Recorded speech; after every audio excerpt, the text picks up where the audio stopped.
안녕하십니까, 형각입니다.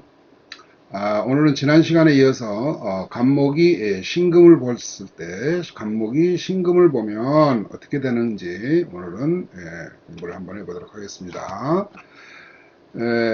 우리가 지난 시간에 간목이 경금을 보면, 간목은 이제 큰 나무이고 경금 또한 이제 큰 칼이기 때문에 서로 칼과 손잡이가 잘 어울려진다, 뭐 이렇게 설명을 했었죠.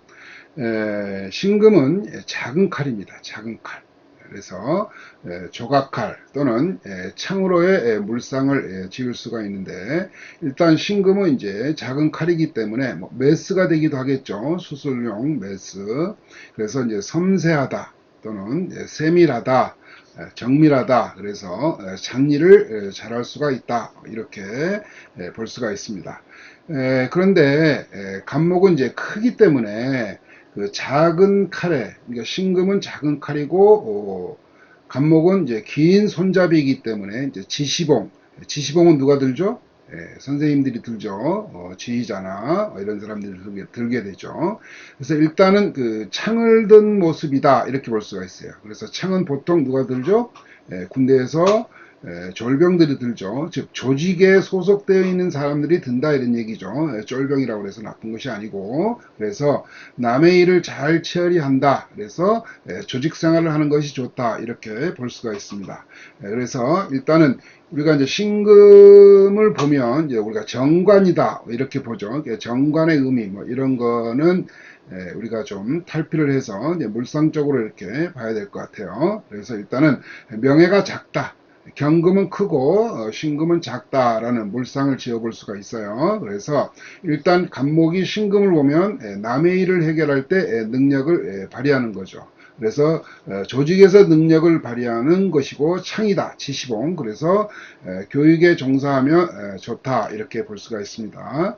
그래서 간목이 큰 나무가 이제 성장을 해도 작은 칼로는 이제 큰 나무를 자르기는 어렵기 때문에 동량지목이 되기는 어렵다, 이렇게 볼 수가 있어요. 그래서 작은 칼이 이제 명예가 되기 때문에 리더보다는 조직 생활을 하면서 부서의 장으로 능력을 발휘하는 것이 좋다, 이렇게 볼 수가 있어요. 다음은 이제 실전 상담풀이를 한번 보겠습니다. 그래서 사주명리학의 그 이치를 올바로 깨닫기 위해서는 그 육친논리의 그 좁은 틀을 좀 벗어나서 오행, 즉 오성의 세계를 관찰하고 탐구하기 위해서는 사계절의 변화에 따라 대응하는 자연생태계의 동식물의 삶을 공부하고 관찰해서 명리에 대입하는 이런 연구가 좀 필요하죠. 우리가 이제 보통 이제 개운법 얘기를 하는데, 개운법에서는 이제 두 가지로 나눠볼 수가 있어요. 그래서 이제 의미가 없는 개운법과 진정한 개운법이 있는데, 개운을 하는데 자기 의식이 남들처럼 살기 위해서 또는 지금보다 더 불행해지기 지지 않기 위해서 하는 개헌법은 별로 의미가 없는 개헌법이다, 이렇게 저는 봅니다. 그럼 진정한 개헌법이란 뭐냐? 자기 마음속에 지금과는 좀 다르게 살기 위해서 또는 자유와 행복을 누리기 위해서 내 운명의 온전한 주인이 되기 위해서 등의 그 욕망의 전이가 선행되어야만 진정 개헌을 할 수 있다, 이렇게 보죠. 그래서 자기 안에 있는 단서나 원인을 제거를 해야 개헌이 된다, 이렇게 볼 수가 있어요. 일반적으로 우리가 이제 인기 있는 소설이나 드라마의 주인공을 보면은 팔자가 좋기는커녕 억수로 그 주인공의 삶을 힘들게 살게 되도록 작가가 쓰고 있는데, 진정 개운을 위해서는 그 자신의 준비가 되어 있어야 한다, 이런 얘기죠. 우리가 이제 길에 가보면 이제 잡초로 사는 그 질경이가 있죠. 질경이. 그 질경이의 삶을 살펴보면, 질경이는 종족 번식을 위한 목적의식이 분명해요. 그래서 씨앗을 널리 퍼뜨리는 것을 주 목적으로 하죠. 그래서 질경이가 이제 계속 밟히지 않는다면은 그 생존할 수 없는 그런 숙명을 타고났어요. 그래서 질경이는 다른 식물과 경쟁해야 하는 생존 경쟁력이 좀 약하죠. 그래서 이제 사람에게 밟히면서도 다른 식물이 살지 않는 길바닥에서 이제 자신을 밟은 삶이나 사람이나 동물의 발바닥에 씨앗을 붙여가지고 그 새로운 거처를 찾아서 씨앗을 널리 퍼뜨리는 그런 번식하는 식물이죠. 그래서 팔자가 대충 좋은 경우는 절대 인기를 얻을 수가 없죠. 그렇죠. 또한 성공할 수도 없고 끊임없는 노력, 즉 개운법을 알아서 노력을 해야 되죠. 이 사주를 보면 자, 신월의 간목이에요. 신월의 간목인데 경신월이죠. 지난 시간에 공부했던 간목이 경금을 본 그 사주처럼 물상을 짓는다면은 과수원에 많은 열매를 매달고 있는 과수나무로 볼 수 있는 사주인데, 좀 아쉬운 것은 요 경금과 신금이 두 개가 같이 투관되어 있다는 것이 조금 이제 아쉽죠. 이 사주는 그 모친이 지금 이제 8살 먹었어요. 근데 이 모친이 그 이하의 진로에 대해서 이제 문의를 했던 이제 사주인데, 올해 경신 큰 칼을 가지고 있고 또 시에 신금 작은 칼도 가지고 있는 것으로 간이 이제 혼잡되어 있는 것이 이제 조금 이제 문제가 되죠. 그러면 이 관을 본인이 잘 쓸 수가 있는가?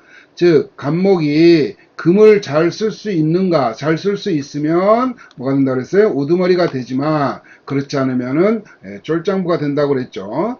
그 월지와 그 시의 일에 월지와 일에 신자수국이 돼서 금생수 수생목으로 관인상생이 되는 이제 사주로 보게 되는데, 연지의 사화는 이게는 이제 식상이지만 실질적으로 이 사화는 경금을 장생을 시키죠. 그래서 멀기도 하지만 내가 식상으로 써먹기는 조금 어려운 환경이다, 이렇게 볼 수가 있어요. 그래서 이 사화가 경금을, 야 경금 좀 녹여봐, 경금 좀 어떻게 좀 막아봐 했더니, 나는 경금 장생시키는 건데요, 뭐 이렇게 얘기를 한단 말이야. 그래서 이 사화는 인신사에는 다 그렇죠. 어떤 글자를 만나느냐에 따라서 본래의 의미를 잃어버리고 경금을 장생하는 역할을 한다, 이 사주에서는.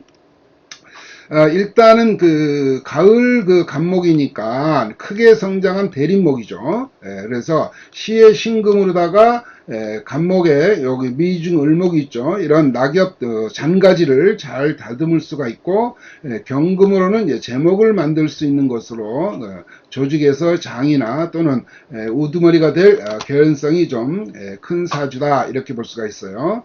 일단 사주 원국에 이제 화가 좀 부족하죠. 화가 좀 부족하니까 일찍 해외 인연을 맺게 되면 개운의 효과로 아주 큰 거목의 능력을 발휘할 수 있다라고 제가 조언을 했어요. 그래서 모친도 그렇게 할 생각을 가지고 있다고 하더군요. 이제 일반적으로 우리가 이제 개운을 하려면 해외 인연을 해서 해외에 나가면 좋은데, 가정 형편이 좋지 않으면 이 또한 할 수 없어서 사주를 온전히 풀어먹지 못하게 되죠. 다행히 이 사주의 그 부친은 이제 회계사고, 또 모친은 이제 공기업에 이제 근무를 하기 때문에 가정 환경이 상당히 이제 좋은 것으로 저한테 얘기를 했어요. 그래서 일단 경제적인 여유가 있기 때문에 일찍 부모가 그 해외 유학을 이제 계획하고 있는 사주입니다. 또한 운이 보면 어려서부터 사오미로다가 이렇게 가죠. 목화운으로 이렇게 가기 때문에 어려서부터 화운이 오니까 이 또한 운이 잘 가는 사주다, 이렇게 볼 수가 있습니다. 다음 시간에는 간목이 임수를 만나면 어떻게 되는지 살펴보도록 하겠습니다.